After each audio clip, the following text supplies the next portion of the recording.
السلام عليكم ورحمة الله وبركاته. الحمد لله وبه نستعين. أشهد أن لا إله إلا الله وحده لا شريك له، وأشهد أن سيدنا محمدا عبده ورسوله، ونصلي ونسلم على هذا النبي الكريم سيد المرسلين وعلى آله وصحبه أجمعين. أما بعد، أيها المؤمنون اتقوا الله، أوصيكم وإياي بتقوى الله، فقد فاز المتقون. Muslimin dan muslimat, mudah-mudahan dirahmati Allah Subhanahu wa taala. Di dalam sebuah hadis riwayat daripada Abi Idris Al-Khawlani rahimahullahu taala, kata dia, dakhaltu masjid Dimashq fa idza fatan barraqus sanaya wa idza an-nasu ma'ahu fa idza ikhtalafu fi syai'in asnaduhu ilayhi wa sadaru an ra'yihi fasa'altu anhu faqila hadha Mu'adz bin Jabal radhiyallahu anhu. فلما كان من الغد هجرت فوجدته قد سبقني بالتهجير ووجدته يصلي فانتظرته حتى قضى صلاته ثم جئته من قبل وجهه فسلمت عليه ثم قلت والله إني لأحبك لله فقال ألله فقلت ألله فقال ألله فقلت ألله فأخذ بحبوة ردائي فجبذني إليه فقال أبشر فإني سمعت رسول الله صلى الله عليه وسلم يقول قال الله تبارك وتعالى وجبت محبتي للمتحابين فيا والمتجالسين فيا والمتزاورين فيا والمتبادلين فيا أو كما قال. Hadis sahih riwayat Imam At-Tirmidzi. Seorang yang bernama Abi Idris Al-Khawlani rahimahullahu ta'ala menceritakan, kata dia, satu hari dia masuk ke sebuah masjid di Damsyik. Dia ni Abi Idris Al-Khawlani, dia bukan sahabat Nabi, dia tabi'in, orang yang tak dan jumpa Nabi. Dia hanya dan jumpa sahabat Nabi. Kata Abu Idris, satu hari aku masuk ke masjid di Damsyik. Faiza fatan barraqus sanaya. Dia kata, bila aku masuk dalam masjid, aku jumpa ada satu orang. Dia ni kelihatan sentiasa tersenyum, sehingga kan nampak bercahaya gigi-gigi dia. Ini dia cerita. Dia pergi ke Damsyik, dia masuk masjid. Dalam masjid tu dia jumpa satu orang, dia tak kenal siapa. Dia ni orang muda. Dia ni satu orang muda yang muka sentiasa manis, senyum. Bahkan senyum dia ni, kata Abu Idris, barraqus sanaya, nampak gigi cantik aja. Wa idzan nasu ma'ahu, tapi yang pelik dia ni ramai orang duk ada keliling dia. Budak muda yang dia tengok duk dalam masjid di Damsyik ni, muka sentiasa senyum, manis, nampak gigi bercahaya. Dia dikelilingi oleh ramai orang. Ramai orang mai duk keliling dia. Fa idza ikhtalafu fi syai'in asnaduhu ilaih. Dia ni dia kata, kalau sekiranya orang dalam masyarakat dia ada selisih pendapat tentang satu-satu benda, tentu rujuk dekat dia. Kalau ada selisih faham, kalau ada benda tak boleh settle di kalangan orang pada masa tu, fa asnaduhu ilaih, semua orang akan pergi kat dia, minta dia selesaikan masalah tu. Wa sadaru an ra'yih, dan tiap-tiap kali apa hak dia bercakap akan menjadi cakap orang-orang. Kalau kata hari ni dia baca khutbah, isi khutbah dia akan dicakap oleh semua orang dalam kawasan tu. Di pejabat orang cerita pasal cakap dia, di bawah pokok orang cerita pasal cakap dia, di kedai orang cerita pasal cakap dia.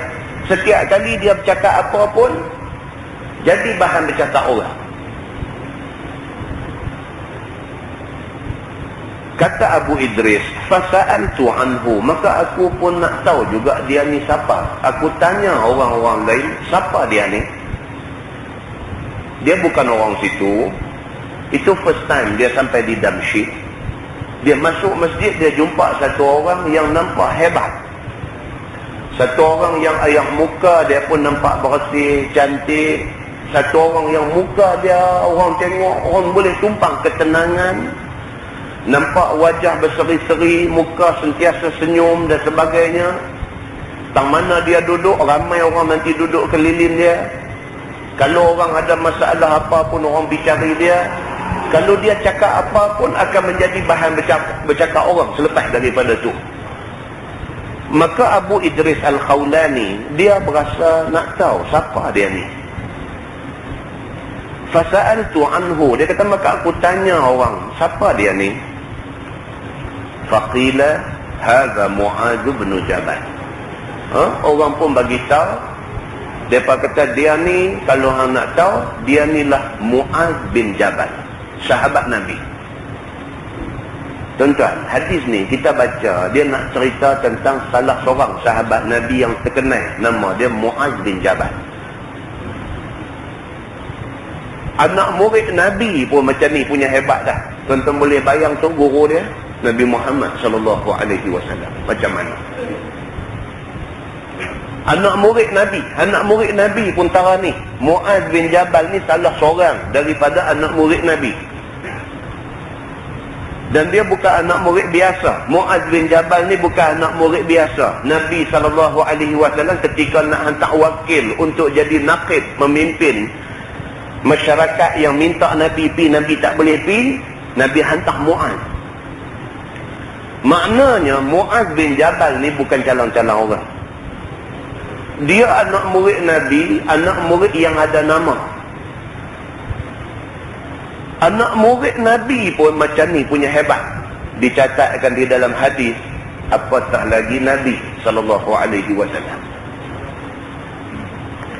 Bila Abu Idris tanya, siapa ni budak muda ni, aku betul-betul tertarik bila tengok dia. Dia ni betul-betul mempunyai cukup bahan untuk nak tarik orang suka kat dia.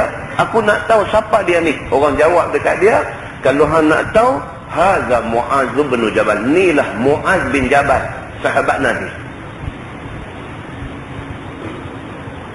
Falamma kana minal ghad, kata Abu Idris, aku tunggu sampai esok. Aku tunggu sampai esok pagi. Hajar tu, aku bersegera pergi ke masjid. Aku piawai ke masjid supaya aku dapat jumpa dia dulu. Jumpa dia malam, tengok orang sentiasa duk ada keliling dia. Sampai nak pergi rapat tak boleh. Orang ramai duk ada keliling dia. Maka Abu Idris kata, esok pagi hajar tu, aku pi bagi awal supaya aku boleh mula jumpa dia di masjid. Fawajadtuhu qad sabaqani bitahjir. Aku turun pi awal, aku sampai dia dah. Dia lagi awal pada aku.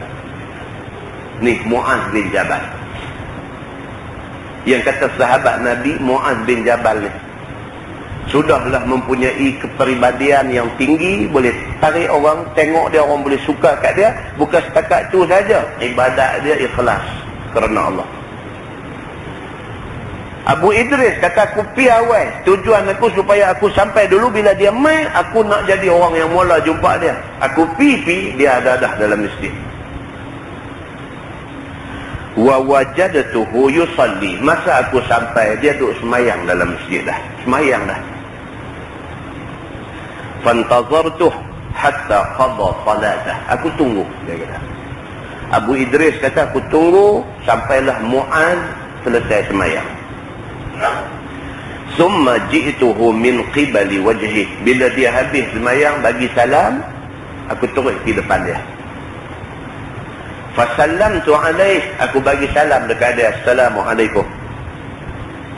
Summa qultu, kemudian aku terus kata dekat Muaz bin Jabal ni, wallahi inni la uhibbuka lillah. Aku terus pergi kata dekat dia, demi Allah, aku cinta kepada kamu kerana Allah. Kita tengok tuan-tuan, tak pernah jumpa. Itu pertama kali jumpa.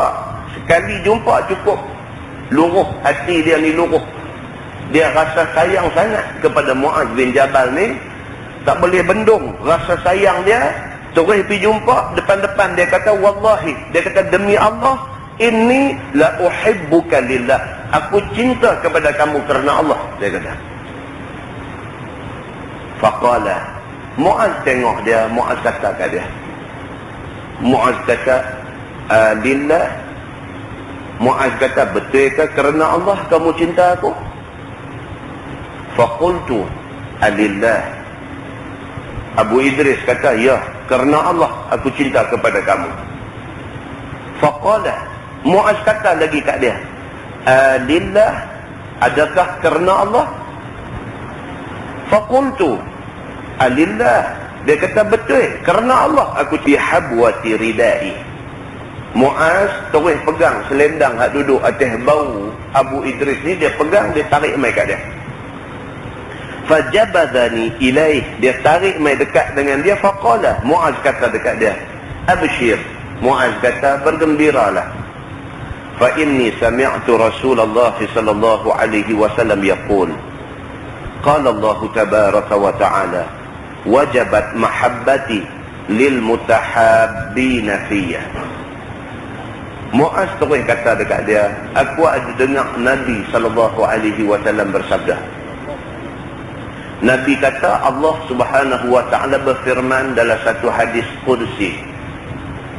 Tuhan kata, wajiblah sayang aku kepada orang yang saling sayang kerana aku.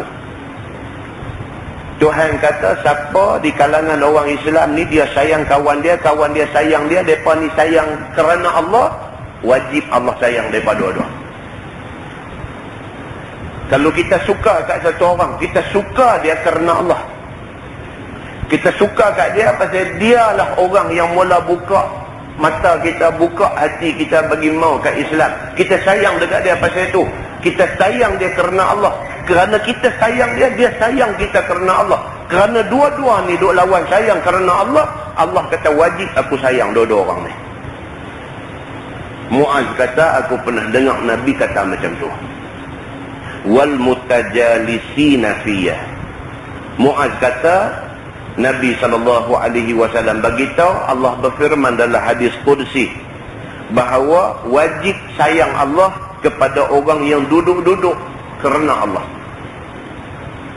Duduk, kita mai duduk di sini kerana apa? Kerana Allah, kerana nak mengaji Quran, kerana nak mengaji hadis Nabi. Kita duduk kerana Allah. Kalau duduk ni memang betul kerana Allah, wajib Allah sayang kita. Begitu. Wal mutazawirina fiyah.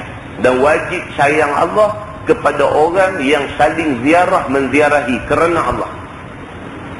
Kita pergi ziarah dia di rumah dia kerana apa? Kerana Allah. Bukan kerana dia orang kaya, bukan kerana dia duk tolong kita.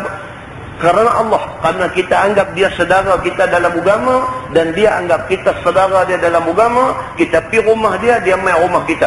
Orang yang saling ziarah menziarahi kerana Allah, wajib Allah sayang orang yang macam ni. Wal mutabazilina fiyah. Dan wajib sayang Allah kepada orang yang saling hadiah menghadiahi kerana Allah. Dia sayang dekat satu orang, dia bagi hadiah. Walaupun benda tak ada nilai tinggi, tapi dia bagi satu benda sebagai tanda sayang dia dekat kawan tu. Kawan tu pun ambil satu benda bagi dekat dia sebagai tanda sayang dia dekat kita. Maka dua-dua orang ni duk saling bagi hadiah kerana Allah. Allah wajib sayang kepada dua orang yang macam ni. Hadis itu hadis sahih, riwayat Imam At-Tirmidzi. Muslimin dan muslimat yang dirahmati Allah sekalian, daripada hadis ni dapat kita faham bahawa kita mengaku kita umat Nabi Muhammad. 1400 tahun dah Nabi mati. Nabi wafat, Nabi tinggal kita 1400 tahun dah. Kan? Ni dah 12 Rabiul Awal. Hari kita ingat balik hari keputeraan Nabi Muhammad sallallahu alaihi wasallam. Boleh tak boleh kita nak bukti sayang kita kepada Nabi macam mana Muaz bin Jabal bukti sayang dia pada Nabi. Muaz bin Jabal bukti sayang dia pada Nabi dengan dia menghayati akhlak Nabi. Macam mana kita duk baca hadis cerita orang tengok Nabi tertarik, macam tu juga kita boleh jumpa dalam hadis cerita orang tengok Muaz, orang tertarik. Maknanya Muaz buktikan sayang dia kepada Nabi dengan menjadikan diri dia tu mencontohi Nabi. Sehingga kan orang tengok Muaz, orang tahu dah Muaz ni berguru dekat siapa. Peribadi guru dia, peribadi Nabi SAW ada pada diri Muaz bin Jabal radhiyallahu anhu. Nah, kita cuba, sedaya upaya kita cuba. Setakat boleh, setakat yang terdaya, setakat yang kuasa, kita cuba, kita tunjuk dalam masyarakat yang duk makin berserabut lah ni, kita tunjuk bahawa kita adalah umat Nabi Muhammad sallallahu alaihi wasallam. Kita sayang Nabi, kita bukti sayang Nabi dalam bentuk kita mengamalkan apa yang disuruh oleh Nabi sallallahu alaihi wasallam. Mudah-mudahan mukadimah itu memberi manfaat kepada kita semua insya-Allah. Kita menggunakan Bahrul Mazi jilid 16. Muka surat 219. Muka surat 219. Kita masih lagi berada di bawah tajuk Bab ma jaa fi syiddati fil amal, ataupun dia kata zam at-tashdid fil amal. Dikeji kalau seseorang itu melampau dalam melakukan amalan. Muka surat 219 kita tengok perenggan yang kedua. Dia kata, dan ada lagi hadis yang dikeluarkan oleh Imam Bukhari dan Muslim dan lain daripada keduanya yang menunjukkan atas tegah melampau-lampau dalam ibadat itu, iaitu tersebut di dalam Sahih Al-Bukhari an Abdullah ibn Amr ibn al-As radhiyallahu anhuma qala dakhala alayya Rasulullah sallallahu alaihi wasallam faqala alam ukhbar annaka taqumul lail wa tasumun nahar qultu bala qala fala taf'al qum wa nam wa sum wa aftir fa inna li jasadika 'alayka haqqan wa inna li 'ainika 'alayka haqqan wa inna li zawrika 'alayka haqqan wa inna li zawjika 'alayka haqqan. Diriwayatkan daripada seorang sahabat Nabi sallallahu alaihi wasallam. Nama sahabat tu ialah Abdullah bin Amr bin al-As radhiyallahu anhuma.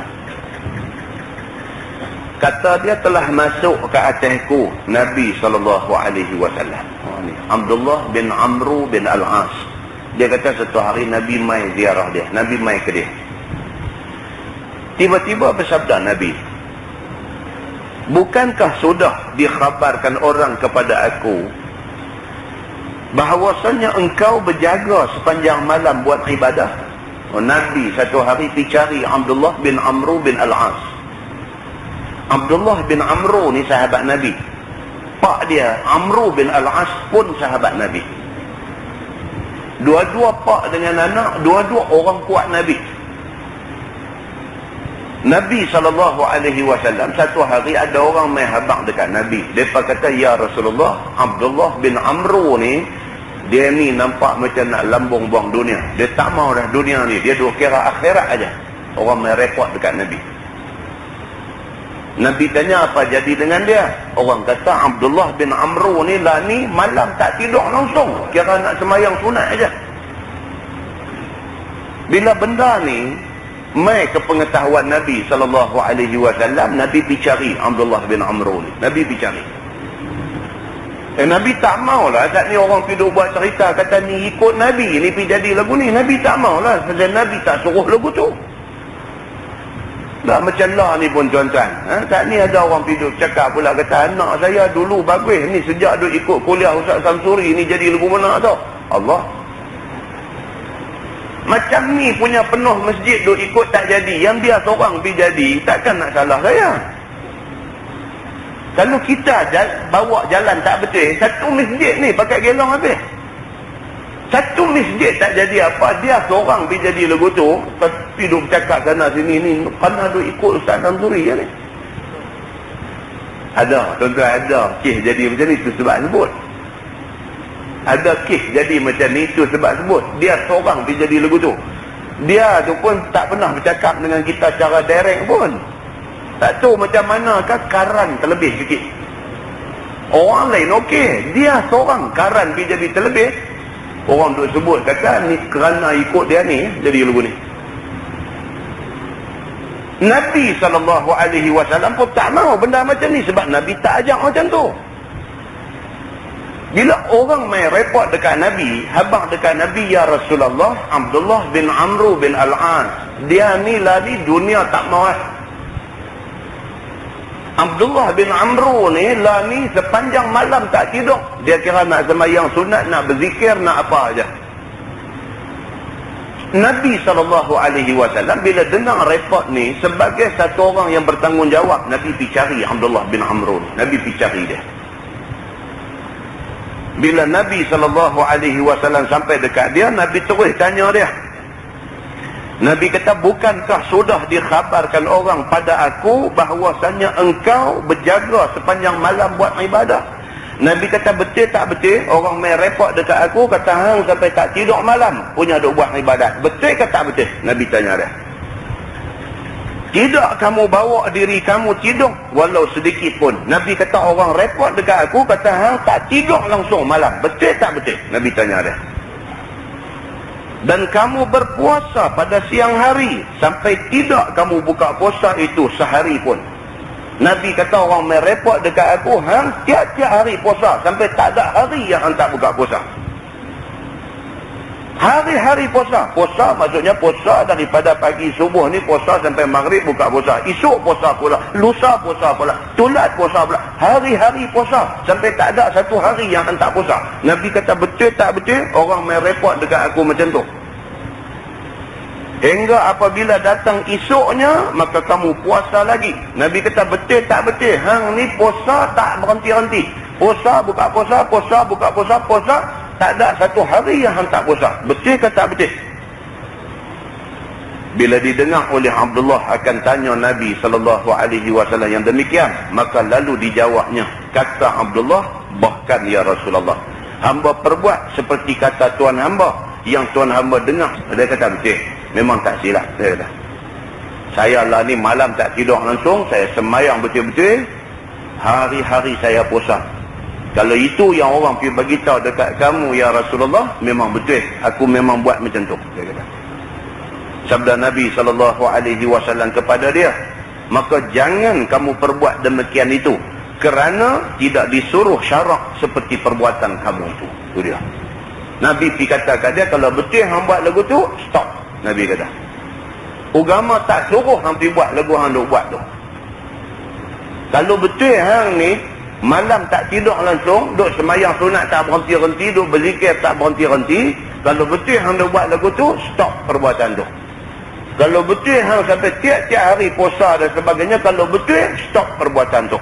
Agama tak suruh hang buat sampai macam tu. Bahkan yang disuruh oleh agama iaitu bangun pada malam hari dan berjaga sekejap. Kemudian tidur kamu ambil hak bagi diri kamu. Dan puasa kamu, tetapi taklah sampai menahan diri sampai malamnya tidak makan dan tidak minum.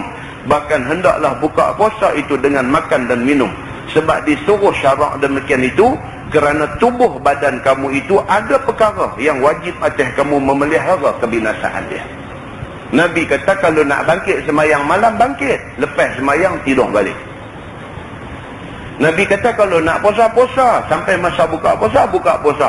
Dan jangan sampai tiap-tiap hari kamu nak puasa. Pasal apa? Pasal kita ni, badan kita, Nabi kata daripada ujung rambut sampai ujung kaki bukan kuat sangat. Dia lemah.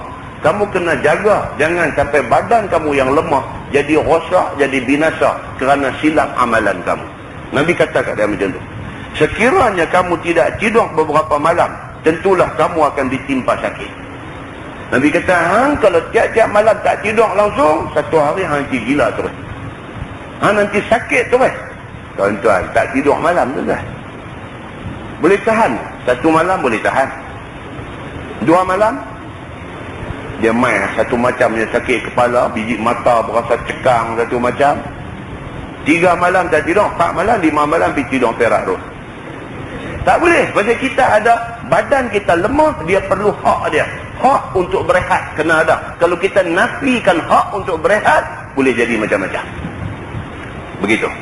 Baik.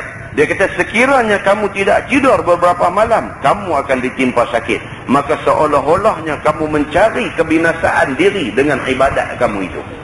Hang ni macam pergi cari penyakit dengan ibadat hang ni. Kalau macam ni cara hang duk buat, hang memang cari sakit. Nabi kata kat dia. Dan bahawasanya bagi mata kamu ada hak atas diri kamu. Nabi kata mata pun dia ada hak dia yang kita kena penuhi. Hak mata, ada masa dia nak pejam, dia nak tidur. Itu hak mata. Kerana ia mau tidur, maka kamu tegah ia daripada tidur. Itu salah. Mata dia ada hak dia, dia nak tidur. Dia ada masa dia nak tidur. Tak boleh sampai keadaan masa kira nak tidur sedia pun tak boleh juga.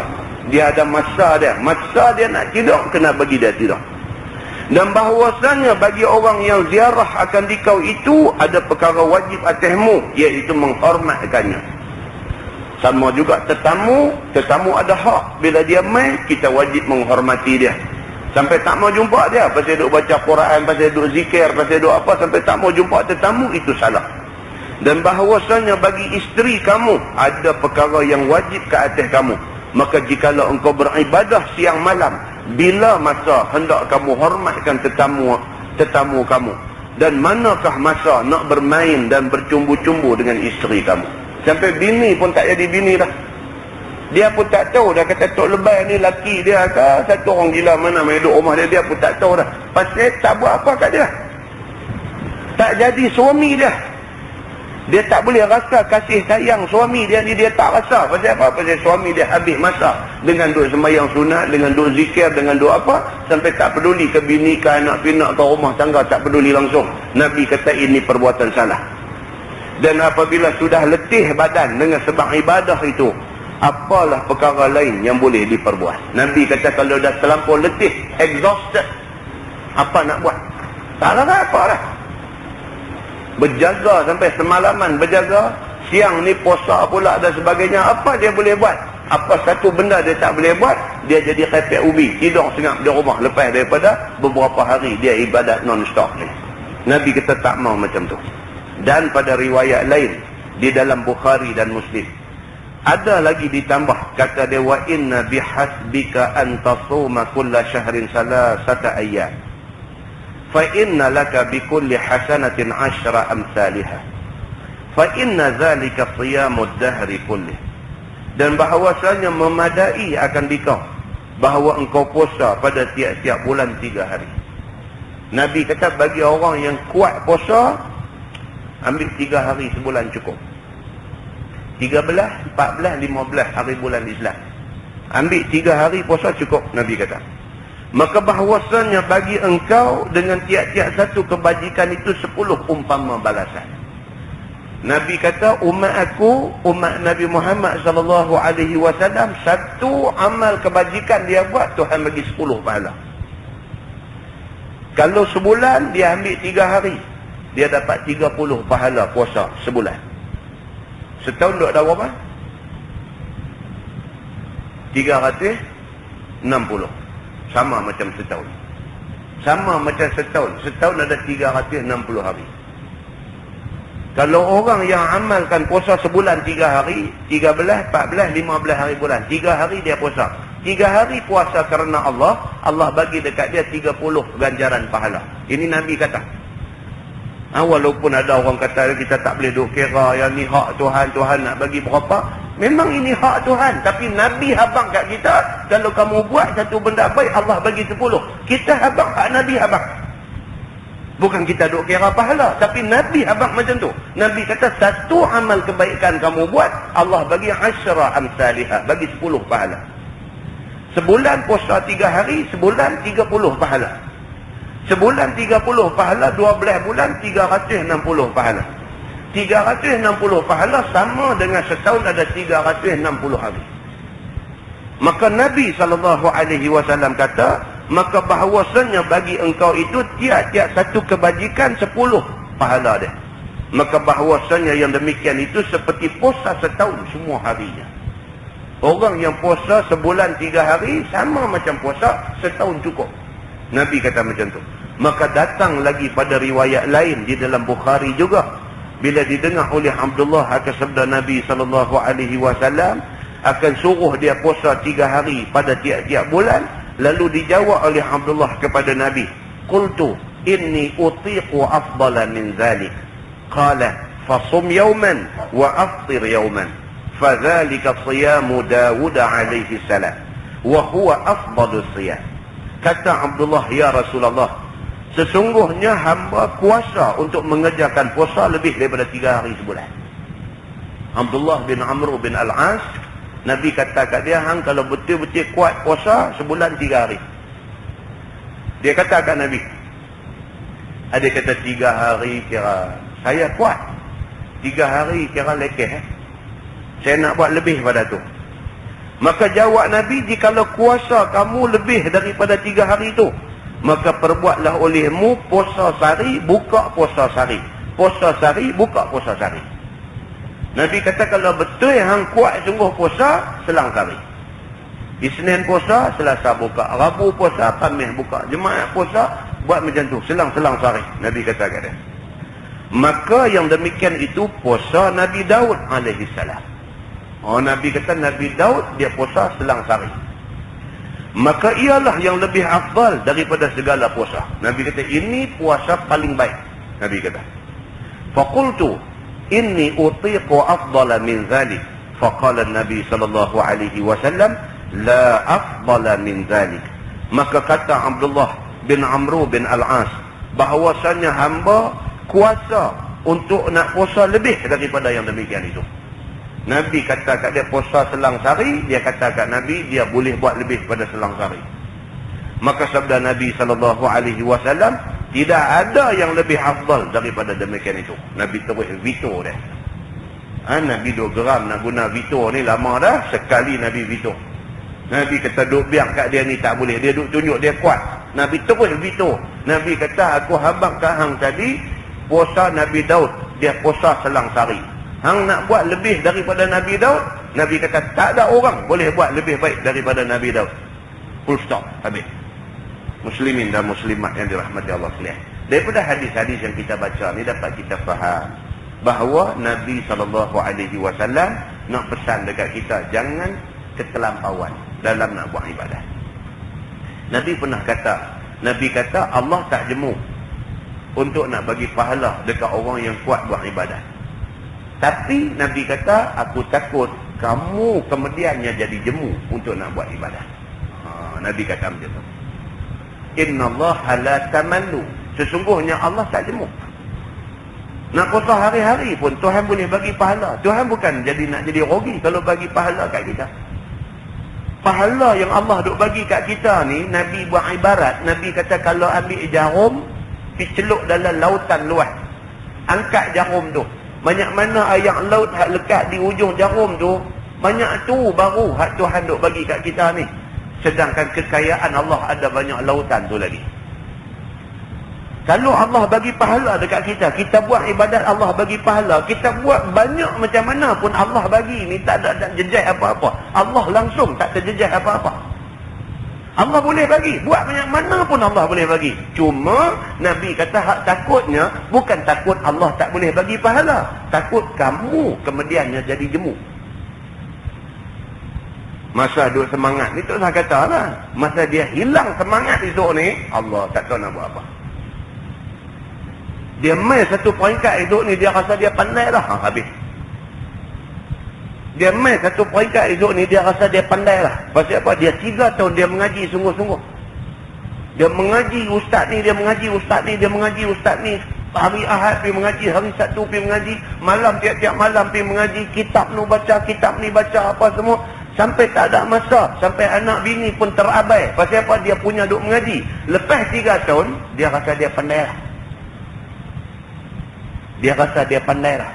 Pandai dah, dia duk buat, dia ikut lagu hati dia punya mak. Dia tak tahu pada masa tu dia sudah silap jalan. Akhirnya dia terselewih daripada jalan agama. Takut yang tu. Muslimin dan muslimat yang dirahmati Allah sekalian. Maka Islam mai dekat kita memberi ingatan benda-benda yang macam ni. Apapun, wa khairul umur awsatuha. Nabi kata sebaik-baik perkara kita ambil yang pertengahan. Orang putih kata just nice. Just nice. Maksudnya sedang elok. Seminggu kita ambil 3 hari mengaji. Seminggu kita ambil 3 hari. Tiap-tiap malam 3 hari ni kita mengaji. Kita ada 4 hari lagi nak tengok anak bini kita di rumah. Anak kita punya pelajaran kita nak kena tengok. Peningkatan dia dalam pelajaran kita nak kena monitor. Periksa dia baik tak baik kita nak kena teliti tengok. Kasih sayang kita nak kena tumpah dekat dia. Seminggu dah ada, kita dah tentukan dah 3 hari kita nak mengaji agama. 4 hari masa kita nak tengok maslahah keluarga kita. Just nice. Just nice. Jadi apa? Hak agama kita jaga, hak dunia pun kita imbang elok. Pasal apa? Hak ni bukan dunia, habis di dunia. Kita mengabaikan anak-anak, kita jawab di akhirat. Agama juga rupanya tengok anak-anak ni. Muslimin dan muslimat yang dirahmati Allah sekalian. Kita masuk bab baru.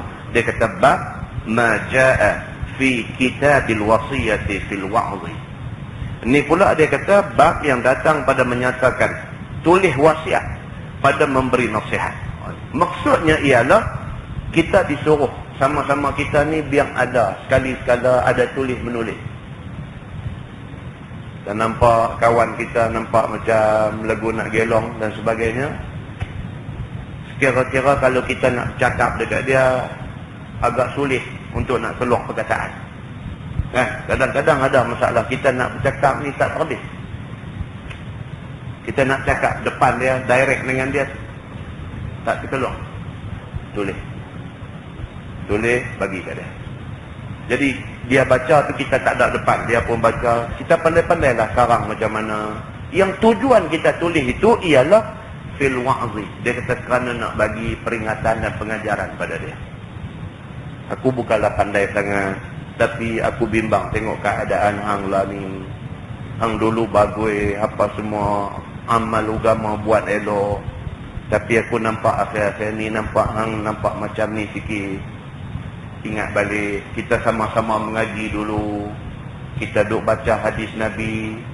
Antara hadis yang aku ada ingat Nabi kata macam ni, macam ni, macam ni. Aku bukan kata aku pandai, tapi aku pun harap kalau aku salah hang tegur aku. Aku nasihat hang pasal aku sayang dekat hang. Sekian, ikhlas kerana Allah. Lagi tiga dia. Dia pun baca, kalau nak marah pun tak lagi baca balik sekali lagi. Dia lama-lama dia dapat rasa ada keikhlasan dalam surat tu. Ada keikhlasan. Berbanding dengan kita pergi duduk dia depan-depan dia, kita pergi duduk lawan dia. Kita kata, hang ni apa? Allah, dia kata lagu tu. Tangan pula lagu tu punya naik pula. Apa orang ni? Duduk. Allah, dengan tiun suara kita pula. Apa orang ni satu punya kamjat? Allah, dia kata lagu tu pula. Rosak. Lah ni dia pergi buah Arab pula sikit. Apa punya kamjatun pula? Kamjatun. Arab. Cari-cari dalam kamus tak ada perkataan kamjatun ni. Jelutung punya ayat dah. Kan? Dia nak tegur kawan dia, dia kata lagu tu. Apalah punya kamjatun ni. Dia ni pun kena terkejut. Dia tak boleh nak terima kita nak pembetul dia bagi jadi elok. Dia anggap macam kita ni nak challenge dia. Maka tajuk malam ni dia nak abang kata, kadang-kadang tulis ni ada kebaikan dia. Cuba kita tengok siapa yang duk buat kerja tulis-tulis surat. Dia kata bab yang datang pada menyatakan tulis satu surat pada memberi nasihat. Ketahuilah saudaraku, menulis surat kiriman itu, yang tersebut di dalamnya beberapa pengajaran dan beberapa ingatan itu adalah satu perkara yang bagus. Dan terpuji ia pada akal dan syarah. Bagus, dia kata. Tulis ni kadang-kadang bagus. Cakap tuan-tuan, kadang-kadang kita tak ada nak fikir, nak susun perkataan.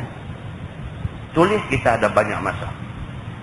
Kita tulis, kita baca, berasa kasak, cancel. Tulis lain, baca balik, berasa macam boleh menyinggung dia, cancel. Tulis lain. Sampai kita dapat satu ayat yang kita rasa insya-Allah tak menyinggung dia. Hak tu kita hantar. Jadi tulis ni dia kata terpuji pada akal dan pada syarah. Bagus dia kata. Begitu juga minta nasihat dan juga pengajaran dan peringatan daripada orang alim dan daripada tuk-tuk guru dan daripada orang-orang yang berakal itu adalah pekerjaan yang bagus dan terpuji pada adat dan pada akal dan pada syarah. Dan juga kita pergi minta nasihat daripada orang yang kita respect. Orang yang kita rasa hormat dekat dia. Kepada orang-orang alim, kepada orang tua-tua yang baik-baik, pada orang yang saleh-saleh, kepada orang, kita tengok dia, kita yakin ni orang baik. Kita yakin dia orang baik. Dijumpa dia, minta nasihat saya sikit. Kata tuan, kalau tuan nampak saya ni tak betul ke macam mana, kata tuan nasihat saya sikit. Minta. Bagus dia kata benda macam ni. Maka janganlah seseorang yang menuntut kebajikan bagi dirinya di dalam dunia dan akhirat itu lepas daripada menuntut pengajaran dan menuntut nasihat daripada orang alim dan daripada orang yang berakal itu. Jangan lepas peluang ni. Jumpa orang baik-baik, minta dia nasihat kita. Setidak-tidaknya minta dia doa kat kita. Dan setidak-tidaknya jumpa ada peluang, doa dekat saya. Minta doa bagi keselamatan untuk saya. Allah kena minta selamat. Dia kata highway baru tu pun mati orang ni, kata okey. Baru buka jalan straight elok. Apa dah Superman, Superboy mati dia kata. Kan race ni apa saya. Tak boleh orang buat tu untuk kemudahan, dia pergi duduk race pula tu. Nampak? Minta nasihat sikit kan. Bila orang nasihat, kita mudah lagi ingat. Tak buat silap. Begitu. Sebagaimana perbuatan antara sahabat Nabi seperti yang berlaku di antara seorang yang menjadi raja besar dan menjadi khalifah Nabi SAW, nama dia Muawiyah bin Abi Sufyan radhiyallahu anhuma, dan antara isteri Nabi SAW yang bernama Aisyah radhiyallahu anha. Itu dia. Muawiyah bin Abi Sufyan, dia ni katibul wahyi, dia penulis wahyu zaman Nabi. Muawiyah dengan isteri Nabi yang bernama Aisyah radhiyallahu anha yang Nabi cukup sayang. Bila Nabi dah wafat, dah naik Abu Bakar, Umar, Osman, Ali jadi khalifah, Khulafa ar-Rashidin. Habis dah 4 orang jadi khalifah, naik kerajaan Bani Umayyah. Mula sekali Muawiyah bin Abi Sufyan. Dia jadi khalifah selepas daripada Sayyidina Ali. Masa Muawiyah jadi khalifah, dia tulis surat kepada isteri Nabi, kepada Aisyah radhiyallahu anha, minta Aisyah nasihat dia kalau dia tak betul. Tuan-tuan tengok, padahal dia bukan calang-calang orang. Dia penulis wahyu, dia hafaz Quran. Tapi dia hormat lagi kepada isteri Nabi SAW Sayyidatina Aisyah, dia minta Aisyah nasihat dia kalau sekiranya Aisyah nampak dia ada buat tak betul dan sebagainya. Iaitu di dalam Sayyidina Muawiyah memerintah itu, lalu berkirim surat kepada isteri Nabi SAW dengan tujuan nak minta nasihat dan nak minta pengajaran. Maka inilah hadis dikeluarkan oleh Imam At-Tirmizi. Kata dia, an rajul min ahli al-Madinah qal kataba Muawiyah ila Aisyah ummul mu'minin radhiyallahu anha an iktubi ilayya kitaban tusini wa la tukthiri alayya, fakatabat Aisyah radhiyallahu anha ila Muawiyah. Diriwayatkan daripada seorang laki-laki daripada penduduk negeri Madinah Nabi SAW. Kata dia telah ditulis oleh Muawiyah pada masa Muawiyah jadi khalifah Rasulullah SAW di Syam, akan satu surat kepada isteri Nabi yang sangat dikasihnya, iaitu Aisyah radhiyallahu anha. Masa Muawiyah jadi khalifah, dia tulis surat dekat Aisyah. Tersebut di dalam surat Muawiyah itu, kata dia, kiranya Siti Aisyah kirim satu surat kepada aku yang tersebut di dalamnya pengajaran dan nasihat yang tiada keberatan atasnya memberinya, dan kiranya tiada dibanyak-banyakkan nasihat itu atasku, supaya tiada lupa ia dan tiada keberatan untuk mengamalkannya. Itu dia. Muawiyah tulis surat dekat Aisyah isteri Nabi. Dia kata, sudilah kiranya bagilah apa-apa nasihat kepada aku. Tapi kalau boleh, dia kata, biarlah nasihat tu ringkas aja. Tak mau panjang-panjang, tak mau banyak-banyak, ringkas aja. Tapi nasihat yang ringkas itu mudah untuk aku amalkan, dia kata. Nampak tuan-tuan? Kita dengan anak-anak kita pun tak boleh panjang-panjang. Kita dengan anak-anak kita pun tak boleh panjang-panjang, ringkas aja. Kalau dia buat satu kesalahan, dia bagi tahu kat dia, kata apa yang dia buat ni salah.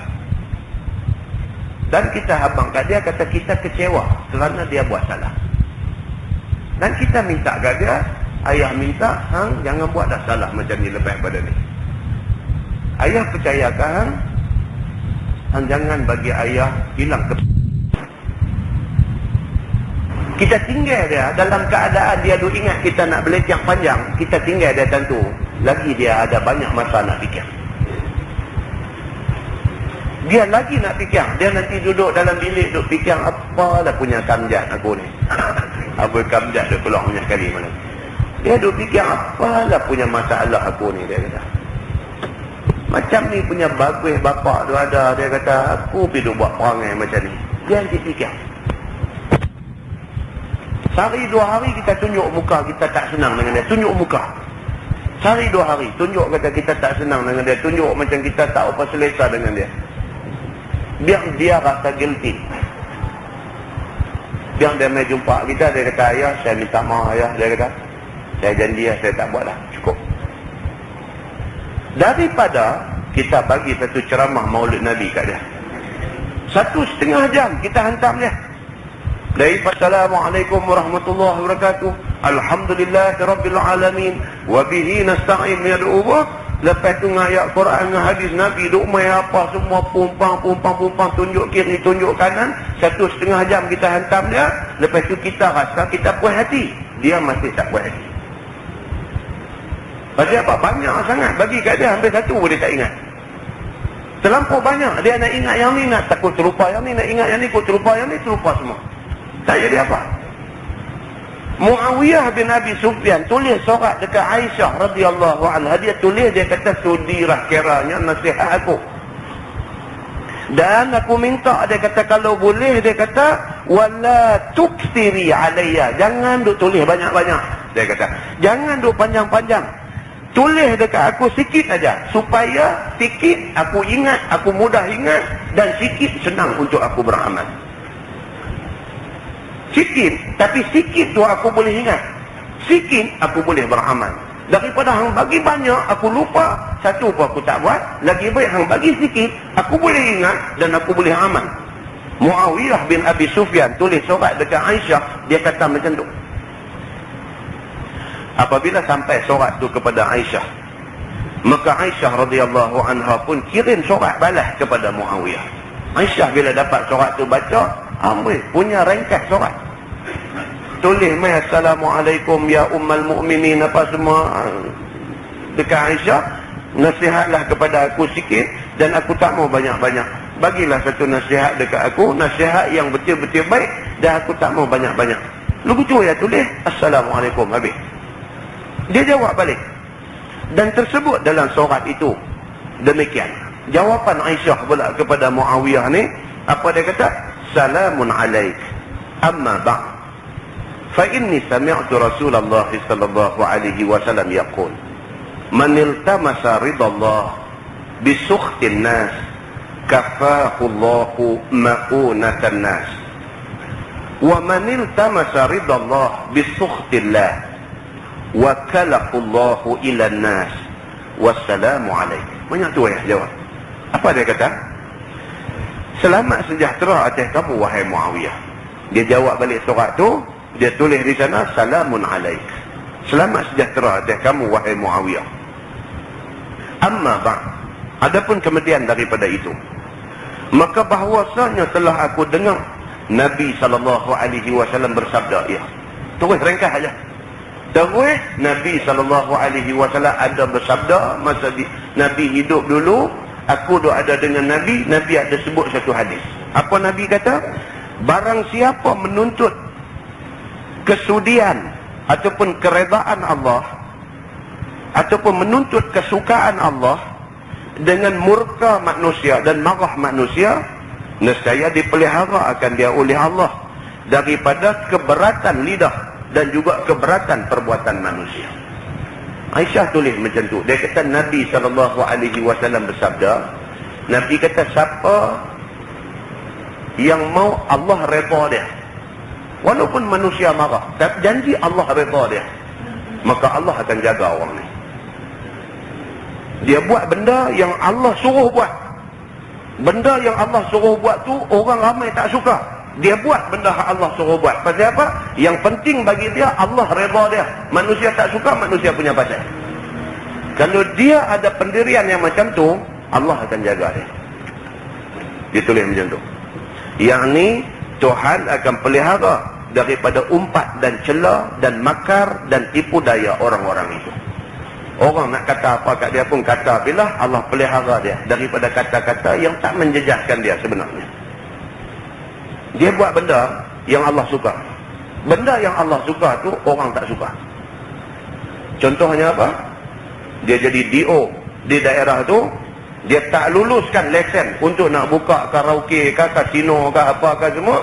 Yang menjadi kuasa dia, dia tak bagi kelulusan. Dia tak benarkan buka di kawasan tu. Ada orang yang marah dia. Apalah ni, tak boleh buka lah, apa semua duk marah dia. Biar pi orang nak marah, janji Allah redha dekat dia. Sebab dia tak benarkan orang buat benda-benda ni di kawasan dia. Orang yang macam ni Allah akan jaga dia. Aisyah kata macam tu. Aisyah kata Nabi ada sebut macam tu. Dan barang siapa menuntut kesukaan, keredaan orang dengan murka Tuhan, nescaya diwakilkan dia oleh Allah kepada manusia. Dia kata, dan bermula selamat sejahtera itu atasmu. Dia kata, tapi jaga baik-baik. Nabi kata, siapa yang nak manusia suka dia, Allah marah dia tak kisah. Janji orang suka kat dia. Orang yang macam ni Allah akan binasakan dia.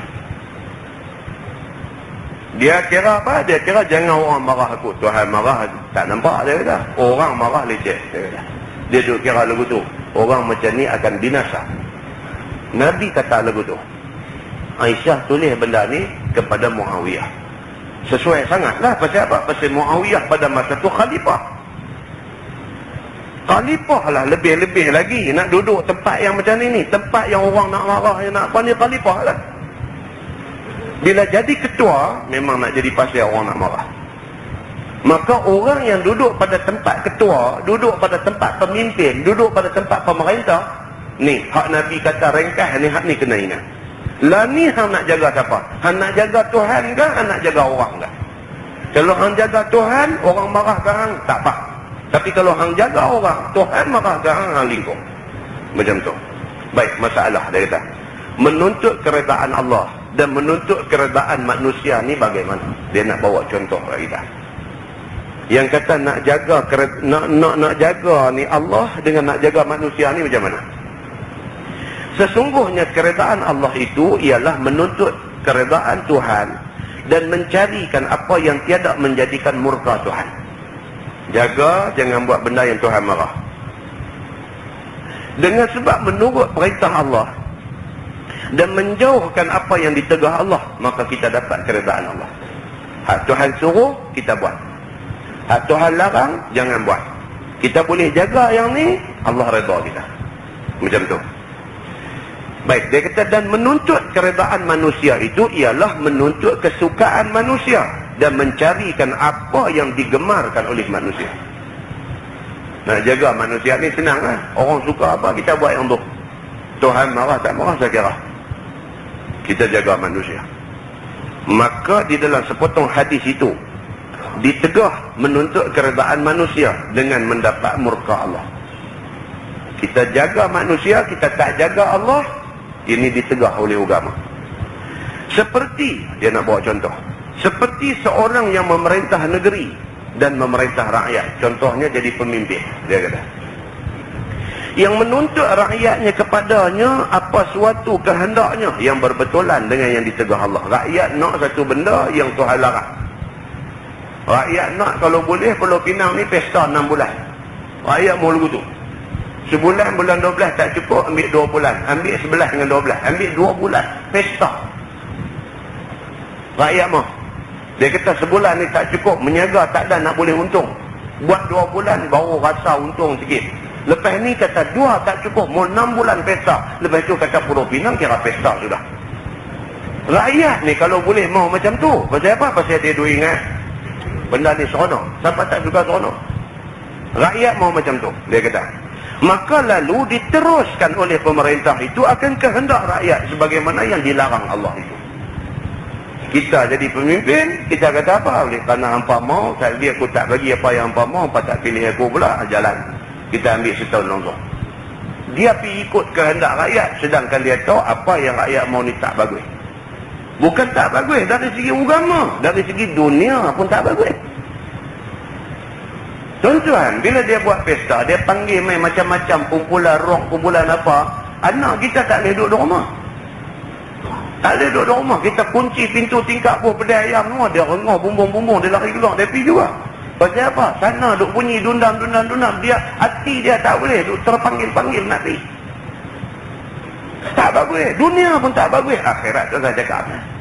Akhirat tu saya cakap. Dunia pun tak bagus. Dah tahu benda tak bagus, buat apa? Itu maksud dia. Supaya dapat lebih kepujian dan dapat baik sebutan daripada rakyat. Dia sebagai pemimpin, dia pergi buat macam tu pasal apa? Pasal dia mau orang hak suka tu puji dia. Dia ni macam ni, bagus. Kira pesta tiap-tiap malam, bagus. Dia suka macam tu. Ataupun dengan sebab dapat beberapa banyak harta daripada rakyatnya itu, ataupun kerana apa orang bagi duit kat dia sikit ke apakah, kami mahu buat lagu ni lah satu macamnya bagi envelope ke dia, maka dia dibuat. Misalnya begitu, dia kata. Maka seorang pemerintah negeri yang demikian itu dikerasi Allah atasnya dengan rakyatnya. Dia kata kesudahan, dia kata kalau pemimpin macam ni, kesudahannya rakyat kontrol dia, bukan dia kontrol rakyat. Dia tak boleh kontrol rakyat, rakyat kontrol dia. Pasal apa? Pasal dia dah duk makan envelope rakyat dia. Dia tak lagi menegakkan undang-undang, sebaliknya undang-undang rakyat yang tentukan macam mana mau dia pakai bagi jadi aja. Pasal apa? Dia dah kena dah envelope tebal dia. Ini bahaya, dia kata. Maka akan jadi pada satu hari tidak berjalan dan tidak berlaku apa hukumnya. Apa pun tak boleh buat dalam negeri. Dia nak buat apa pun tak boleh. Pasal apa? Pasal dia dah dibeli oleh orang-orang ni semua. Orang ada duit dah beli dia. Keputusan dia bukan keputusan dia, tapi keputusan orang yang ada duit. Orang ni yang menentukan apa yang nak buat. Tuan-tuan tengok apa yang jadi dalam dunia lah ni. Mereka tentu semua sekali. Ni hari ni, dengar berita yang terkini ni, Colin Powell nak pergi Riyadh, Saudi. Belum dia pergi meletup apa ke di Riyadh tu, sampai ke bom apa, bombang-bombang. Lah ni dia duduk di Amman, Jordan. Dia dalam rangka lawatan nak pergi ke Saudi. Saudi negeri akhir dia nak pergi. Dalam rangka lawatan dia ke negeri-negeri Timur Tengah, negeri-negeri Arab. Dia pergi ni tuan-tuan tahu, dia pergi tiap-tiap negeri Arab ni, dia pergi nak buat apa? Nak ajak semua pemimpin Arab ni sokong keputusan yang dibuat oleh Perdana Menteri Israel. Perdana Menteri, siapa nama dia tadi? Sharon dah negeri Arab dibagi tahu dekat semua pemimpin-pemimpin Arab ni suruh setuju dengan Sharon. Tengok apa jadi. Semua negeri Arab dia dah pergi dah. Yang second last ialah Jordan. Daripada Jordan dia nak pergi ke Riyadh. Daripada Jordan dia nak pergi ke Riyadh. Meletup apakah di Riyadh tadi ni. Berita tadi berita. Pasal apa? Orang tak boleh terima. Sebahagian orang tak boleh terima. Ni apa ni? Sampai ikut telunjuk Amerika. Amerika tunjuk situ. Tahu kata depan tu parit. Pi juga. Pasal apa? Pasal Amerika tunjuk. Amerika tunjuk balik ni. Tahu kata balik ni laut. Kalau pi juga boleh mati lemah. Tapi pi juga lemah pun lemah lah. Pasal apa? Pasal Amerika tunjuk kena ikut telunjuk dia. Sampai macam tu punya jadi. Takut. Masing-masing takut. Pasal apa? Pasal dia dah kontrol semua sekali. Bangsa bersatukah? Apakah semua tak usah sembang. Amerika juga kuasa mutlak lah. Dia kata hitam-hitam, dia kata putih-putih. Dia kata serang-serang, dia kata selamat-selamat. Dia dah jadi dajjal di peringkat akhir zaman. Muslimin dan muslimat yang dirahmati Allah sekalian. Ni kalau kita daripada awal dah duk biar dah kuasa besar ni jadi besar sangat, akhirnya tak boleh lah. Dia kontrol semuanya. Sama juga dalam dunia ni sebenarnya bukan George Bush yang berkuasa. Sebenarnya yang berkuasa ialah Yahudi. Pasal apa? Pasal Bush sendiri naik jadi presiden atas biaya Yahudi. Atas biaya Yahudi. Kalau dia tak ikut kehendak Sharon, hari ini dia tak ikut, esok dia akan jatuh, dia akan naik presiden lain untuk Amerika. Presiden Amerika nama saja presiden, tetapi yang mengarah pergerakan dia ialah Israel. Ada ke mana Sabah Colin Powell tu punya hebat, Menteri Pertahanan Amerika. Dia panggil setiausaha pertahanan tu Menteri Pertahanan. Menteri Pertahanan Amerika ikut telunjuk Sharon. Sharon mau apa dia kena buat. Negeri besar tu saja Israel boleh arah Menteri Pertahanan Amerika. Pasal apa? Pasal duit semua daripada Israel. Muslimin dan muslimat yang dirahmati Allah. Takut kita kalau tengok apa produk yang terkenal di peringkat antarabangsa yang tak ada share Israel. Apa produk? Contoh cakap lah pasal rokok, pasal apa ni, contoh cakap lah yang tu 100% mereka punya. Sampai bedak anak kita nak pakai napkin, bedak Johnson & Johnson tu pun Israel punya, Yahudi punya. Muslimin dan muslimat yang dirahmati Allah. Kerana duit daripada Israel kontrol semua. Macam itulah dia kata kalau sekiranya jadi pemimpin, ada orang yang duk bagi duit kat dia, akhirnya orang ni yang kontrol pemimpin ni. Dia kata. Maka bahaya jadinya. Kerana dia mencari keredaan manusia, akhirnya binasa bukan saja dia, bahkan semua sekali akan binasa. Dia beritahu macam tu. Dan dibantahi oleh rakyatnya dengan keras. Sampai tiada terhukum oleh pemerintah negeri yang demikian tu. Lepas tu dia hilang kuasa, dia dah tak boleh nak menegak keadilan dalam negeri dia. Maka kesalahan pemerintah negeri yang menuntut keredaan Allah dengan menjalankan sebagai yang disuruh Allah. Berbeza kalau dia jadi pemimpin, dia ikut macam yang Allah punya mahu. Dia pegang apa yang Allah kata.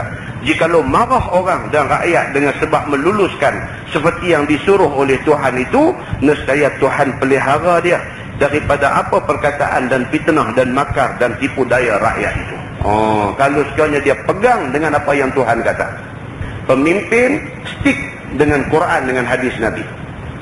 Walaupun ada rakyat-rakyat jahat-jahat tak suka kat dia, duk kata dekat dia, tapi Allah pelihara dia. Dia tetap baik pada mata dan pada hati orang ramai. Ada sekelompok duk kata dia jahat, Tapi majoriti orang kata dia baik. Allah pelihara dia. Orang hak mulut duk kata dia jahat pun, dalam hati duk kata tapi muka bagus dia ni. Jadi begitu. Pasal apa? Pasal Allah pelihara orang yang pegang kepada perintah Allah dan perintah Rasul. Allah pelihara orang-orang yang macam ni. Begitu. Dia kata, dan lagi misal orang yang menuntut keredaan manusia dengan murka Tuhan. Iaitu seperti orang yang tidak peduli akan maksiat yang diperbuat oleh pemerintah negeri. Ini pula contoh yang kedua. Pemimpin buat macam-macam. Pemerintah buat macam-macam. Benda maksiat, benda mungkar dan sebagainya, dia tak mau peduli. Tidak ditegurnya dan tiada dinasihatnya. Tegur pun tak, nasihat pun tak, buatlah lagu mana pun, selamatlah hamba. Padahal orang yang tidak peduli dan tidak menegur itu tahu akan salah pada syarak apa yang dibuat oleh pemerintah itu. Dia tahu, ni duk buat benda-benda ni semua salah ni. Dari segi agama terang-terang salah. Nak ditegur macam mana? Oh banyak tuan-tuan, benda ada depan mata ni memang terang-terang salah. Nak tegur macam mana? Nak tegur macam mana? Ini dia kata contoh yang kedua. Maka tidak ditegurnya dan tidak dilarangnya itu supaya dapat berhampiran dengan raja itu. Dia tak tegur ni, tujuan dia apa? Tujuannya supaya dia jaga dia, bersayang dia. Bagilah apa-apa yang patut-patut dia. Kalau itu tujuan dia tak tegur, dia memang cari pasal. Siapa lagi nak tegur kalau dia tak tegur? Dia yang ada ilmu, yang ada orang bagi kepercayaan, yang orang bagi amanah, bagi jawatan sebagai penasihat, suruh tegur dan sebagainya, dia tak tegur, siapa lagi nak tegur? Dan dia tak tegur pula pasal apa? Pasal dia nak berhampiran dengan pemerintah. Nak jadi orang kata blue eye boy. Nak jadi blue eye boy, so apa salah patut saya tegur? Macam tu. Dan dapat nama besar dan dapat dunia daripadanya. Supaya dia tak tegur, dia duduk kata betul pula lagi, supaya dengan tu orang lebih lagi bagi pangkat kat dia, jaga dia, bagi macam-macam kat dia. Maka orang yang demikian itu pun menuntut keredaan manusia dengan murka Tuhan jua namanya. Dia kata hak jenis macam ni pun dia cari kemurkaan Tuhan kerana nak jaga keredaan manusia. Tak berani tegur sekali lagi payah pula. Tegur sekali lagi dia tak sambung kontrak pula. Tegur sekali lagi, tegur sekali lagi, entahlah tegur. Macam ni dia kata sama juga, dia nak mencari keredaan manusia. Allah murka tanpa. Ini masalah. Kerana dibiarkannya berlaku kehendak pemerintah itu sebagai yang ditegah Allah. Dia kata dia biar benda ni. Dia tahu benda tu tak boleh. Dia tak tabik di mulut nak kata benda tu tak boleh. Tak tabik. Padahal dia kata orang itu tahu barang yang dibuat pemerintah itu ditegah Tuhan. Dia tahu ni benda ni salah ni. Tapi nak tegur tak boleh. Dan tiada dia beritahu akan barang yang tegah itu kepada pemerintah. Dia tak pernah cakap. Sekurang-kurangnya cakap, tuan-tuan. Tak payah cakap dalam khalayak ramai hantar paman, tak payah. Cakap elok-elok. Dah kita ada peluang untuk nak pergi bercakap tepi dia, cakap elok-elok. Cakap elok-elok. Kata ni minta maaf lah, kata ni saya nak kena cakap sikit lah. Yang ni kerja saya kena bagi tahu benda ni tak boleh. Dalam Quran kata macam ni. Dalam hadis Nabi kata macam ni. Benda ni tak boleh buat. Saya atas sifat saya sebagai apa-apa, saya menasihatkan supaya jangan buat benda ni. Habis, dah lepas cakap. Dia nak buat juga, dia jawab depan Tuhan. Tapi kalau sampai nak kata tu pun tak boleh keluar. Habis. Nak kata benda tu, saya nasihat jangan buat benda tu. Nak kata yang tu pun tak berani. Fikir nak kata, tak tabik. Fikir, tak tabik. Tabik. Tak boleh nak cakap. Habis kalau macam tu. Jaga baik-baik. Dan saya ingat senang lah tuan-tuan. Nak pergi tegur orang yang ada kuasa. Kita tegur di kedai kopi boleh. Kawan patut nak kena tegur. Senang kan nak tegur benda ni. Tapi kalau dia set dalam hati dia takut satu dia takut Allah ya. Aku bukan nak kata apa, aku bukan nak ajak lawan, aku nak abang ya. Kata benda ni tak bagus, jangan buat. Nak abang ya. Dan dia abang. Dia habang secukup rasa, muka pun tak ada, aku nak renyah-renyah buat main-main apa tak ada. Dia habang betul-betul punya. Habang kata, saya tak suka benda ni tak bagus. Terpulang kepada ni, nak buat kata obat, terpulang. Saya tanggungjawab saya kena habang, benda ni tak bagus. Assalamualaikum pi. Cukup. Agama sudah menganggap dia menjalankan tanggungjawab dia. Begitu. Dia kata, maka Allah Ta'ala keraskan bala daripada manusia ke atas orang yang membiarkan itu. Dengan itu, dengan celah dan hina, Allah akan pelihara dia. Kalau dia cakap jujur, dia cakap benar, dia cakap dengan berani, Allah akan pelihara dia. Dan tiada siapa hebat kepada yang berilmu, yang tiada memberitahukan dan memberi nasihat akan tegah dan maksiat yang dibuat pemerintah itu. Dan tak ada siapalah yang lebih hebat daripada orang yang berilmu untuk nak tegur benda-benda yang macam ni. Maka jadi berdosa dan jadi turun bala ke atasnya, dia kata. Dan satu lagi misal orang yang menuntut keadaan manusia ni pun dia nak ulang contoh yang sama. Tonton tengok muka sebelah, masalah dia kata. Bercampur gaul dengan pemerintah negeri yang zalim itu bagaimana ia? Baik, boleh tak boleh kita hidup bercampur gaul dengan pemerintah yang zalim? Boleh tak boleh? Dia kata. Sesungguhnya dikehendaki dengan pemerintah negeri di sini ialah sultan dan raja-raja yang memerintah negeri. Sama ada dia memerintah dengan sendiri ataupun memerintah di bawah pemerintahan yang asing daripadanya. Maka iaitu ada 3 macam hal, dia kata. Yang pertama, lebih-lebih jahat. Iaitu sekiranya engkau masuk kepada mereka itu dan pi masuk ke tempatnya. Kita, dia kata, dengan pemerintah yang zalim, macam mana kedudukan kita dengan mereka? Dia kata ada 3. Satu, dia kata kalau kita jenis serondoi, suka duk pergi serondoi, duk tang mana ada dia, tang tu kita ada, duk suka macam tu, ini yang paling jahat, dia kata. Tak elok macam tu. Tak elok pergi duk serondoi, muka kita duk ada di mana-mana ni, tak bagus. Itu tak bagus. Hal yang kedua iaitu kurang jahat daripada yang pertama, iaitu pemerintah datang ke tempat kamu dan masuk dia ke tempat kamu. Ini yang kedua. Tak apa baik juga, dia kata. Mereka main kat kita. Kita tak pergi, mereka main duk cari kita. Mereka main duk cari kita, kita duk layan. Yang ni dia kata peringkat yang kedua. Tak apa bagus juga. Pasal apa? Pasal kita tahu dia ni jenis zalim, jenis jahat. Dia main duk nak cari kita, kita pergi duk layan dia, tak apa bagus. Tapi tak teruk macam nombor 1 tadi. Nombor 1 dia pergi duduk serondai. Nombor 2, mereka ni main cari dia. Dia kata. Baik. Yang ketiga, dia kata ialah yang lebih sejahtera, iaitu engkau jauh daripadanya. Yang paling cantik, dia kata, dalam menghadapi orang yang zalim ni, lari pada dia. Pergi cari dia, jangan sekali-kali tahu dia nak main kat kita, tuang pergi kot pintu ni ke, tuang kot pintu ni ke, macam tu dia kata sejahtera. Selamat kita daripada kita nanti kena masalah dengan dia. Baik. Dia kata tiada pemerintah itu melihat kamu dan tiada mereka itu melihat akan dikau. Dan ada pun hal yang pertama, hak tadi ni, hak paling jahat tadi, masuk dan pi kepada pemerintah negeri, maka ialah hal yang dikeji amat oleh syarak. Dan ada padanya tegah yang keras dan ugut yang menakuti. Dia kata yang ni cukup bahaya. Jangan pergi duk cari, dia kata. Maka telah muafakah kehendak segala hadis Nabi dan juga khabar-khabar. Maka itulah yang hendak didatangkan di sini, supaya diketahui akan keji syarak atasnya itu. Kemudian kita datangkan pula barang yang haram daripadanya dan barang yang harusnya. Dan barang yang dikeji atas kemahuan keji syarak itu. Dan barang yang harus atas kemahuan fatwa pada zahir ilmu itu.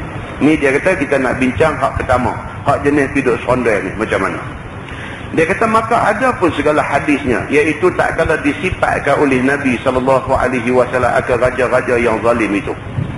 Sabda Nabi, maka siapa-siapa melawan raja-raja itu, nescaya lepas dia daripada nama munafik, dan lepas dia daripada nama penipu, dan lepas dia daripada nama pengecek. Nabi ada kata macam tu. Kalau dah kita tahu dia zalim, kita lari daripada dia. Kita selamat daripada dituduh munafik. Kita selamat daripada dianggap sebagai penipu. Lari daripada dia. Dan siapa yang jauh diri daripada pemimpin yang zalim itu kerana tiada suka akan jalannya, nescaya sejahtera ia daripada seksa Tuhan dengan sebab meninggalkan maksiat, ataupun hampir sejahtera dia daripada seksa Tuhan. Kalau sekiranya kita lari daripada mereka, kita selamat daripada seksa Tuhan.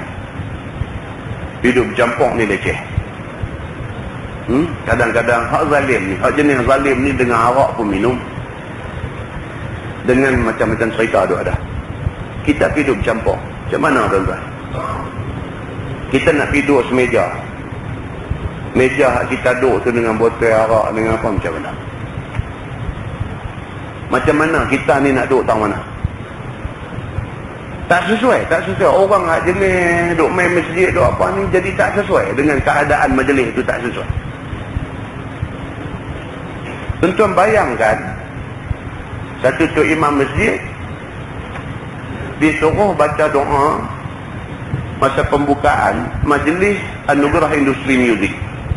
Allahu Akbar. Dia nak duduk tahu mana? Jadi duduk terkulak-kulak, jadi duduk tak kena, jadi berdiri tak kena, jadi lari tak kena, jadi majlis tu bukan majlis dia. Tuan bayangkan kita pakai macam ni, pakai kepiah putih, pakai baju kamis, jubah ni apa semua, tengok pergi duduk melilau dalam pesta.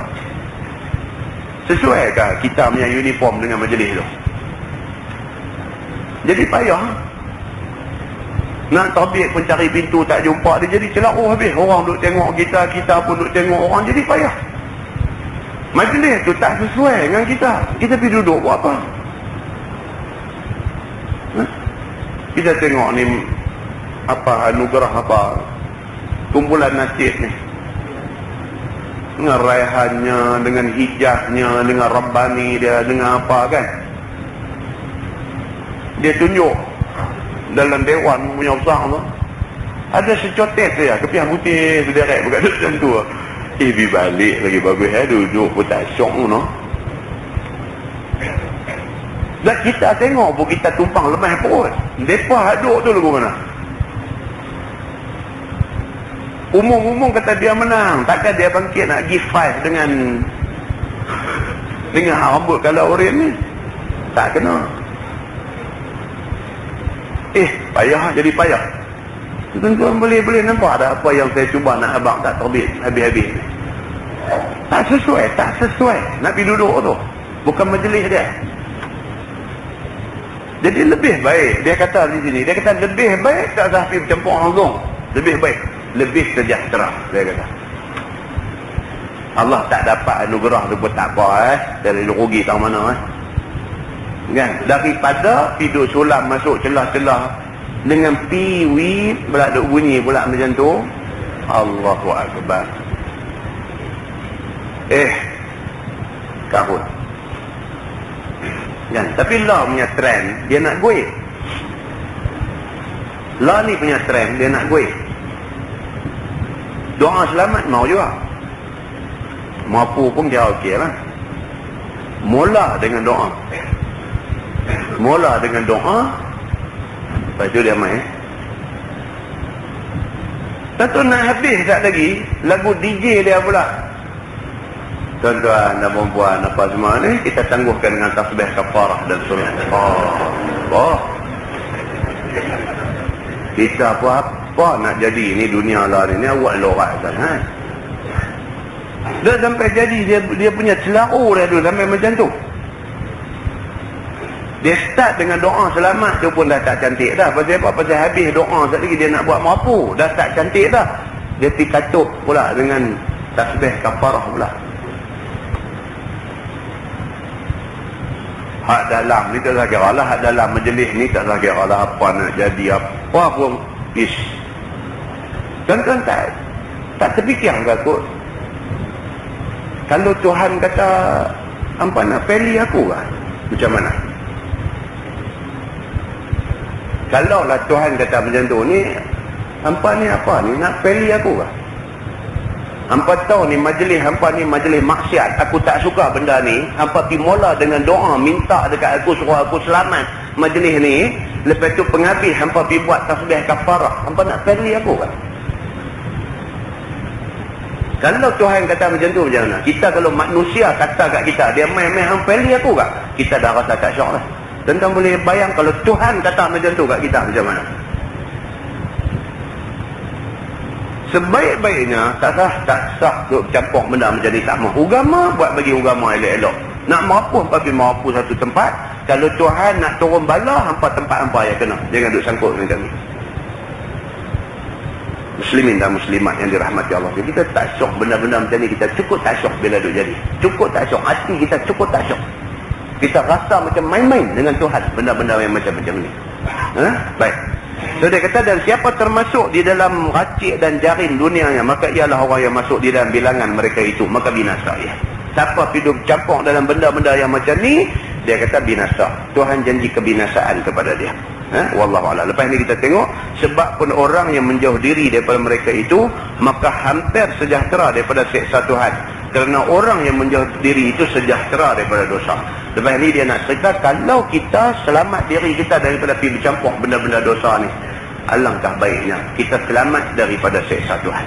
Wallahu a'lam. Islam minta Ustaz jelaskan tentang hukum mengambil ilmu pelaris untuk perniagaan dan juga untuk tujuan kenaikan pangkat dan sebagainya. Dia tak ada ilmu pelaris.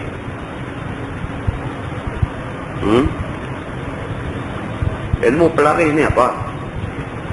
Kita aja yang hidup buat cerita. Kunung-kunungnya gantung di kedai ayat, wa man yattaqillaha yaj'al lahu makhraja wa yarzuqhu min haitsu la yahtasib. Gantung tu tulis bawah tu ayat 1000 dinar. Boleh. Kita aja yang pergi anggap kata itu ayat pelaris.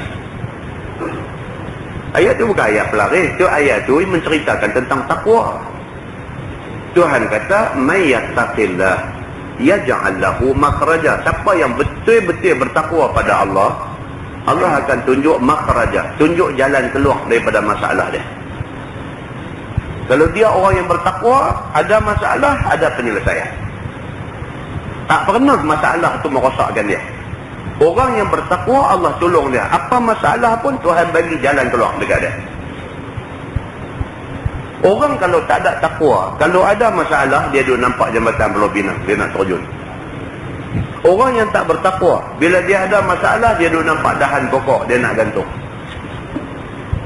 Orang yang tak bertakwa, bila ada masalah, dia duduk nampak senapang rela, nak tembak kepala dia. Orang yang bermasalah, orang yang tak ada takwa dalam diri dia, dia bila main masalah, dia akan cari penyelesaian yang agama tak suka. Tapi orang yang bertakwa, Tuhan kata may yattaqillah, siapa yang bertakwa kepada Allah, yaj'al lahu makhraja, Tuhan tunjuk jalan keluar kat dia. Wa yarzuqhu min haitsu la yahtasib. Yang kedua, janji pada orang yang bertakwa, Tuhan akan bagi rezeki kepada dia daripada sumber yang tidak disangka-sangka. Tak sangka dapat bisnes kot ni, tak sangka dapat kot ni. Benda tu tak diusahakan, tak dirancangkan, tak ada apa, Tuhan bagi. Tuhan bagi, Tuhan bagi. Dia tak ada lah susah payah, tak tidur malam kerana nak fikir cari duit dan sebagainya. Tuhan tunjuk satu lorong, dapat duit kat dia. Sendiri dapat duit dekat dia. Semua ni mai pasal apa? Mai yattaqillah, pasal bertakwa kepada Allah. Tuhan bagi. Itu ayat yang kita pergi kata 1000 dinar, kita pergi gantung di kedai, kita pergi kata buah ayat ni kedai jadi laris. Tak betul ya? Okey, satu. Yang kedua, kalau jenis yang kata ilmu pelaris pergi jumpa bomo, suruh jampi apakah, ambil gantung tentu gantung tani, yang ni memang salah lah. Itu sudah jadi syirik kepada Allah. Dia percaya kerana gantung kain ni, kedai ni jadi maju. Dia percaya kerana ada bubuh gambar ni, maka kedai ni jadi maju. Dia percaya gambar tu membawa manfaat dekat dia. Dia percaya kain tu membawa manfaat dekat dia. Bila dia percaya benda-benda ni, dia tak percaya Allah. Dia sudah syirik dengan Allah. Syirik dosa besar, Allah tak ampun sampai bila-bila. Kalau yang dimaksudkan dengan ilmu pelaris ni, hak jenis macam ni, syirik. Tak boleh. Baik. Samalah dalam kes menyaga ataupun dalam kes naik pangkat. Tuan-tuan tengok TV tu tunjuk hari Senin tu. Misteri Nusantara. Itulah masyarakat Melayu ada. Masyarakat Melayu Malaysia. Karut ni tak tahulah punya banyak. Karut. Percaya ke benda karut marut ni cukup banyak. Paling kita frust duk main masjid, percaya benda tu. Paling kita frust. Hak tak main masjid, kita percaya benda tu satu pasal habis. Ni hak duk main masjid ni, hak duk main masjid, hak duk semayang di masjid, hak duk apa ni, percaya benda-benda macam ni. Duk main semayang tunggin terbalik ni, duk minta dekat Allah. Semayang dalam Fatihah duk sebut iyyaka na'budu wa iyyaka nasta'in, kepada kamulah kami sembah dan kepada kamu kami minta tolong. Duk kata dekat Tuhan ni, tiba-tiba pergi minta tolong macam tu. Kawan hati duk jampi nak tolong dia tu pun tak pernah semayang, tak pernah nampak jemaah pun tak pernah main semayang. Tak usah kata semayang fardu lain, jemaah pun tak pernah nampak main semayang. Dia pergi minta kat kawan tu, dia duk main semayang. Ini kawan. Apa majalah 3 ke apa baru ni dia tunjuk jenis-jenis macam ni lah, menurun apa semua ni. Lepas tu dia keluar di bawah tu, dia kata amalan ini bercanggah di sisi syariat Islam. Dia tulis pula kat bawah tu kan, sekurang-kurangnya bagus juga lah. Dia pergi bawah tu, dia tunjuk gambar tu, apa duk menurun, duk apa semua ni. Dia keluar di bawah tu, dia kata amalan apa nama menenung nasib, amalan tenung nasib ini bercanggah di sisi agama. Dia tulis di bawah tu. Tuan-tuan, benda ni masih subur dalam masyarakat kita lah ni. Jangan terlibat dengan benda-benda macam ni. Minta ustaz jelaskan hukum akikah untuk anak yang baru lahir. Dan bagaimana kalau ayahnya pun belum diakikahkan? Bolehkah diteruskan akikah untuk anak itu? Boleh. Akikah ni tuntutan agama, sabit daripada hadis Nabi SAW. Nabi suruh kalau anak laki-laki 2 ekor kambing, kalau anak perempuan 1 ekor kambing.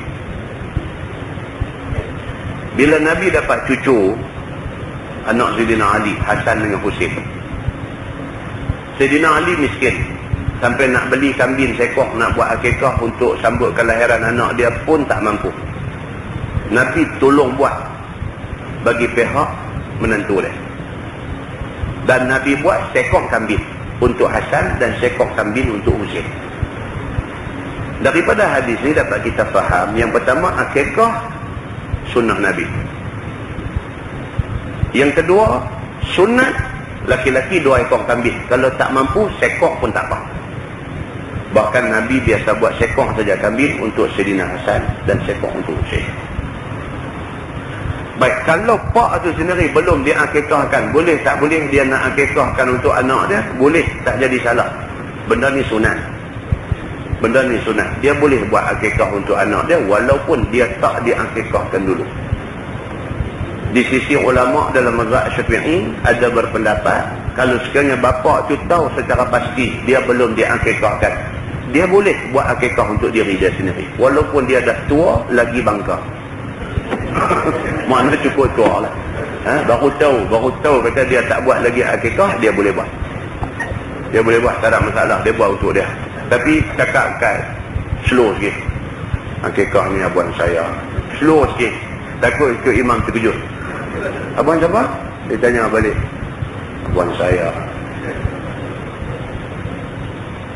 Jangan ambil lah kan. Tak apa. Walaupun. Tapi akikah kalau ikut hadis Nabi, dia suruh buat pada hari yang ke-7 selepas kelahiran.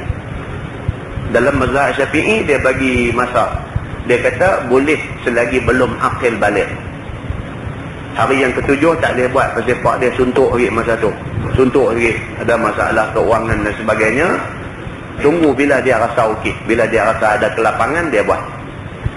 Boleh tangguh sampai anak ni akil balik, dia kata. Kalau dah lepas akil balik tu, kalau nak buat juga tidak salah, dia kata begitu. Okey, sunat hari yang ketujuh. Pada hari yang ketujuh itulah dibuat cukur rambut, hari ketujuh lah dibuat akikah, hari ketujuh itulah dibubuh nama secara rasmi pada anak tu. Ini Islam tunjuk macam tu. Dan kadang-kadang kita ni bukan apa, masa kita dulu dapat anak hari tu ni kita tak mengaji benda-benda ni kan. Bila dah main peringkat lah kita pun dah tak dapat anak dah, baru duk mengaji benda ni. Jadi nak gostan balik tak boleh. Nak menikah lagi dia baru tak nakal. Okay? Jadi lagu tu kadang-kadang dia ralat tu adalah kita tuan-tuan manusia kan. Mana ada manusia yang dia rasa okey semua. Ralat tu adalah. Kadang-kadang kita sampai dah umur 40 baru Allah buka hati, baru kita rasa nak tahu Islam kan. Kita ingat-ingat balik zaman kita lepas-lepas tu, ralat lah, rasa ralat. Awak aku dulu tak awal dapat benda ni. Tak apa tuan-tuan, itu adalah perasaan biasa yang ramai orang pun rasa macam tu. Yang penting lah Allah dah bagi kita kesedaran. Mula daripada hari Tuhan buka hati kita bagi kesedaran, mula daripada ni kita all out sampai hari kita mati. Yang lain kita serahkan Tuhan. Kan Allah lebih mengetahui betapa menyesalnya kita kerana kita tak dapat kesedaran lebih awal. Kita tunjuk kita sungguh-sungguh nak cover hak kita terlepas dulu, Allah lebih mengetahui hati kita. Dan macam sahabat duk kerja di bank, selalu telefon, saya pun lemah. Dia nak cerita, dia lemah pasal dia duk kerja di bank. Kita nak abang kat dia, kata suruh pergi cari pelampung, dia kata dia ni pun satu punya kamjat. Lemah penyelesaian dia, mau cari pelampung lah. Kalau semak perut, penyelesaian dia penyambung. Tapi boleh jawab lagu tu, bukan tu jawapan dia. Tapi dia tu bagi tahu, saya duk kerja ni, saya pening lah ustaz ni, apa ni, institusi riba. Saya nak berhenti lah ni. Antisai kita kata, antisai. Dah cari ke kerja lain? Tak lagi ya, tak lagi antisai. Cari dulu, bagi dapat kerja lain dulu yang ada pendapatan apa ni.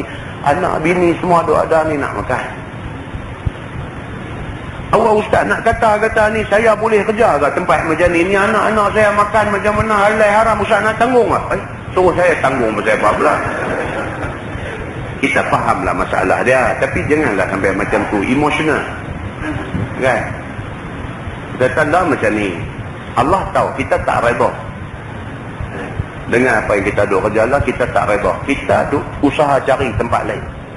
Dengan kelulusan, dengan pengalaman yang ada kat kita, kita duk usaha cari tempat lain. Duk usaha.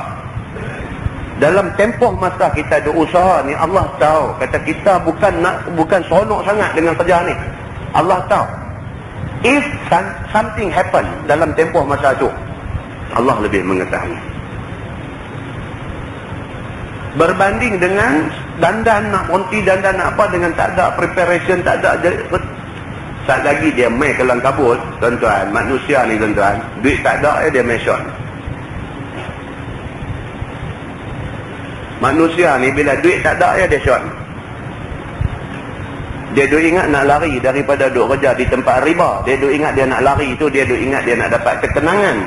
Tapi dia tak proper merancang apa dia nak kerja. Lepas tu dia pergi berhenti kerja, lepas tu tak ada kerja, dengan anak 4-5 orang duk teriak di rumah, dengan bini duk hingar dekat dia, dengan keluarga mentua duk pumpam-pumpam dekat dia dan sebagainya. Tengok-tengok dia pergi buat benda yang lagi haram daripada tu. Dia pergi buat pasal apa? Pasal nak cari makan untuk anak bini. Benda ni rasional. Kita tak mau benda ni. Apa nak buat dulu masa kita masuk bidang tu, kita pun tak tahu ni semua, cerita ni semua. Lah kita nak divert pergi bidang lain, atok bagi elok. Kita tak mau kemudiannya jadi fitnah. Bukan pada diri dia, bukan pada keluarga dia, pada agama jadi fitnah. Pada agama jadi fitnah. Muslimin dan muslimat yang dirahmati Allah sekalian. Tuan-tuan, kita nak perbaik benda yang tak elok ni, tak boleh selesai dalam masa sehari semalam. Nabi nak bentuk negara Islam di Madinah pun 23 tahun. 13 tahun di Mekah saja, style dia apa, akhirnya kena hijrah gitu aja. 10 tahun di Madinah pula duk susun lain pula bagi kuat elok-elok. Barulah 23 tahun barulah mantap elok. Barulah Nabi hand over kerajaan dia kepada Sayyidina Abu Bakar dalam keadaan Islam sudah kuat. Kalau manusia istimewa macam Nabi pun 23 tahun Tuhan bagi masa kat dia untuk nak ubah masyarakat. Tuan-tuan jangan ingat, kita manusia yang macam kita, yang lemah, yang tenggelam timbul ni, kita nak boleh selesai semua benda dalam masa seminggu, dalam masa setahun, jangan ingat macam tu. Jadi apapun kita minta kat Tuhan banyak-banyak. Minta Tuhan bagi kita kuat, minta kita boleh buat perubahan kepada yang lebih baik. Mudah-mudahan yang baik itu daripada Allah, yang tak baik itu silap saya. Nasi kandang pelita ada kenuri, Maulidur Rasul. Nasi bungkus, hari tuan-tuan boleh ambil di belakang. Dia tangguh dengan tasbih kafarah dan suratul Asr. Subhanallah. Asyhadu an la ilaha illallah. Bismillahirrahmanirrahim. Wal 'asr innal insana illa allazina amanu